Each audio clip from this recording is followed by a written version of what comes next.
Hello guys, welcome to our another video जिसमें हम बात करने वाले हैं advantage and disadvantage of magneto ignition system. तो सबसे पहला पॉइंट जो है वो है सेल्फ एनर्जाइजिंग।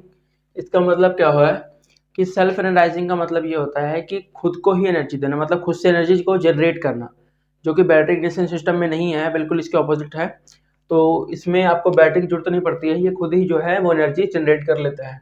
दूसरा है रिलेबल इन रिमोट एरियाज। रिलेबल इन रिमोट एरियाज का मतलब ये हो गया कि कहने का मतलब है कि जहाँ पे ऑफ एरियाज होते हैं, ठीक है, जहाँ पे मतलब कहने का मतलब है कि अपना बैटरी जो है वो आप प्रैक्टिकल में नहीं है या बैटरी जल्दी मिलती नहीं है ना, तो वहाँ पे ये जो है हमारा मैग्नेटिक इग्निशन सिस्टम है, ये काम आता है।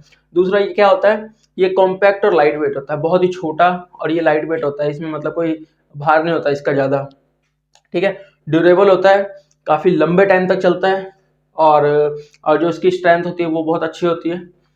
और कॉस्ट इफेक्टिव ओवर टाइम, कहने का मतलब है इसकी इनिशियल कॉस्ट जो होती है वो तो थोड़ी सी है, मतलब लगती है, महंगी लगती है हमें, बट ओवर द टाइम मतलब जैसे कि आप चलाते रहो तो इसकी जो है वो कॉस्ट जो है वो हमको कम पड़ती है, ठीक है। उसके बाद हाई वोल्टेज आउटपुट। इसमें जो वोल्टेज आता है वो बहुत ही ज़्यादा हाई होता है, ये हमारे लिए बेस्ट होता है ताकि इग्निशन जो है वो अच्छे से हो और जो हमारा फ्यूल है वो अच्छे से बर्न हो सके, ठीक है। उसके बाद आइडल फॉर स्मॉल इंजन्स। ये स्मॉल इंजन्स के लिए बहुत ही बढ़िया होता है, कहने का मतलब है कि स्मॉल इंजन्स में बहुत ही आसानी से ये काम कर जाता है, इसको हम कहीं से भी स्मॉल इंजन में फिट कर सकते हैं, ठीक है।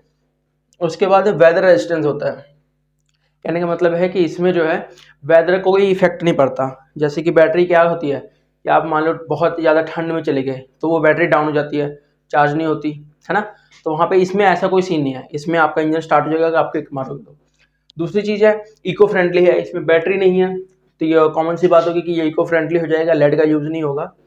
और उसके बाद लॉन्गेविटी। लॉन्गेविटी का मतलब क्या होता है कि इसकी जो लाइफ है ना, वो बैटरी की लाइफ क्या होती है, बैटरी थोड़े दिन, 5 साल, 4 साल, 5 साल, 10 साल, है ना, इससे ज़्यादा तो नहीं चलती बैटरी, कोई भी सिंपल बैटरी जो होगी।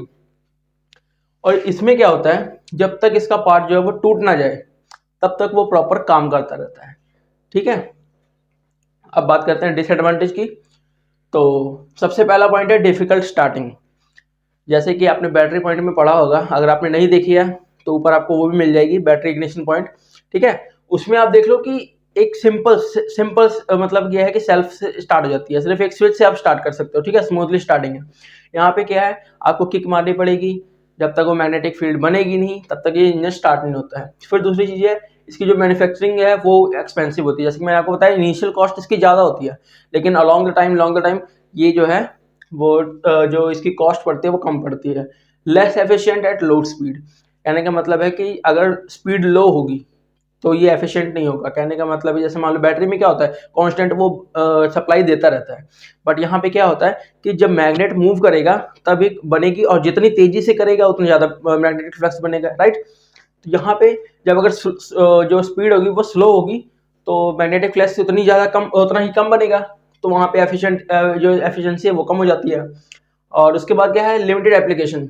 इसके एप्लीकेशन हम बहुत ही लिमिटेड है, ज़्यादा से जगह नहीं यूज़ कर सकते, सिर्फ इंजन्स में, छोटी मोटी गाड़ियों में वहीं यूज़ कर सकते हैं इसको, ठीक है। वेयर एंड टेयर, बहुत ही ज़्यादा वेयर एंड टेयर होती है, क्योंकि जब ये रोटेटिंग है, बैरिंग भी घूमेगा इसका, ठीक है, मैग्नेटिक जो कॉइल से मैग्नेट है तो वो भी वेयर एंड टेयर होंगे, राइट। उसके बाद रिप्लेसमेंट कॉस्ट।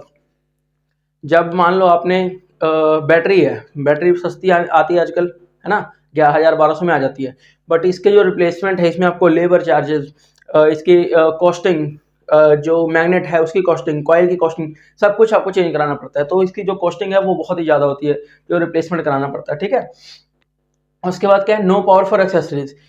सबसे ज़्यादा इसका जो डीमेरिट है, डिसएडवांटेज है, उसका सबसे ज़्यादा यही वाला पॉइंट है कि जो बैटरी इग्निशन सिस्टम में हम काम करते हैं उसमें क्या होता है, बैटरी जो होती है अदर कंपोनेंट्स, इंडिकेटर, अगर मान लो हॉर्न है तो उसका भी काम करता है ना, बट यहाँ पे क्या होता है, सिर्फ और सिर्फ स्पार्क प्लग को देता है ये, और किसी भी पॉइंट को ये अपना जो पावर है वो नहीं देता, है ना।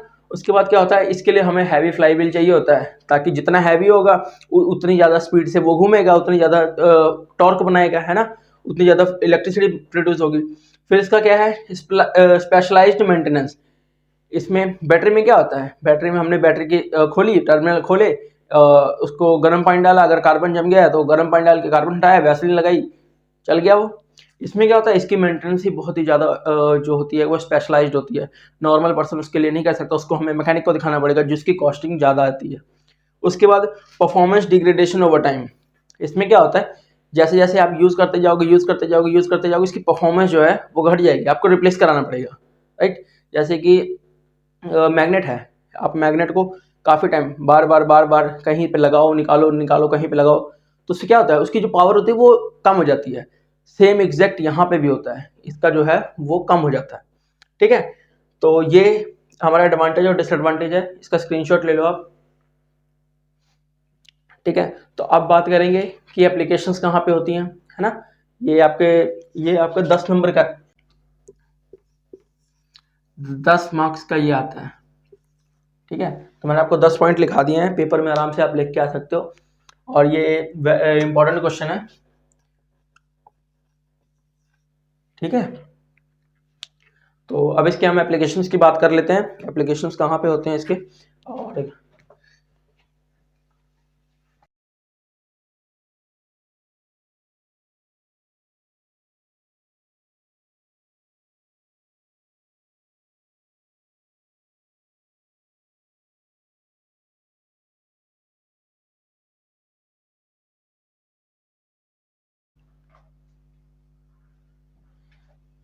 तो ये हमने एप्लीकेशंस मैग्नेटिक सिस्टम लिख लिया है, ठीक है। सबसे पहला जो होता है मोटरसाइकिल एंड स्कूटर्स में यूज़ होता है, ठीक है, मोटरसाइकिल और स्कूटर्स में यूज़ होता है। उसके बाद मरीन्स का मतलब क्या होता है, जो अपने पनडुब्बियाँ देखी होंगी, जो छोटी पनडुब्बियाँ होती हैं उसमें यूज़ होता है। एयरक्राफ्ट इंजन्स, जो छोटे एयरक्राफ्ट होते हैं, जैसे कि मान लो छोटे ग्लाइडर टाइप, जो आपने देखा होगा कि ग्लाइडर ऐसे पकड़ के आगे को, और ऐसे काइट की शेप का होता है, ठीक है, जो पहाड़ों से नीचे को आते हैं हम ग्लाइड करते हुए, ठीक है। वो ग्लाइडर में आपको इमेज भी लगा दूंगा साथ में, आप देख लेना। और स्मॉल इंजन्स, जो छोटे इंजन्स हो गए, वहाँ पे एग्रीकल्चर इक्विपमेंट्स, जैसे कि एग्रीकल्चर, कोई आप खेती बाड़ी का कोई सामान है ना, वहाँ पे इग्निशन सिस्टम ये वाला यूज़ करते हैं हम। और उसके बाद रेसिंग व्हीकल, जो छोटी रेसिंग व्हीकल्स होती हैं, है ना, वहाँ यूज़ करते हैं। और स्टेशनरी इंजन, स्टेशनरी का मतलब क्या हो गया कि जो एक जगह खड़ा है, कोई मूव नहीं कर रहा, जिसमें मूवमेंट नहीं है, वो वाले इंजन हो गए, छोटे होते हैं वो, ठीक है। विंटेज व्हीकल, विंटेज का मतलब क्या हो गया कि जो जिनकी मतलब हिस्टोरिकल डिजाइन होता है, जिनका जो पुरानी गाड़ियाँ होती हैं उसमें होता है। विंटेज व्हीकल में अपना इग्निशन सिस्टम यूज़ होता है, जो कि मैग्नेटो का यूज़ होता है, ठीक है। उसके बाद aviation rescue equipment, emergency, emergency जो मान लो कि एम्बुलेंस वगैरह हो गई, है ना, ऐसे में मतलब वैसे तो ये मोस्टली मिलिट्री वाले साइड में यूज़ होता है, जहाँ पे बहुत ही ज़्यादा इमरजेंसी होती है कि तुरंत स्टार्ट किया और तुरंत चले गए, है ना, हैवी टॉर्क चाहिए होता है, वहाँ पे ये यूज़ होता है। उसके बाद मिलिट्री इक्विपमेंट, जैसे कि मैंने आपको पहले ही बताया, है ना, मिलिट्री इक्विपमेंट्स हो गई, वहाँ पे ये यूज़ होता है। कई सारी ऐसी इक्विपमेंट्स होती हैं, मैं आपको इसमें कुछ शॉर्ट्स लगा दूंगा, आप वो देख लेना, है ना।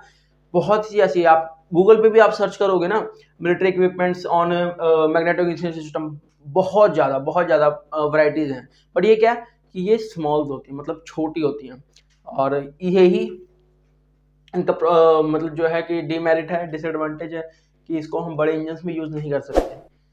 तो कैसी लगी आपको वीडियो, कमेंट में जरूर बताना, और अगर अच्छी लगी तो वीडियो को लाइक कर देना, चैनल को सब्सक्राइब कर देना। जय हिंद, जय भारत।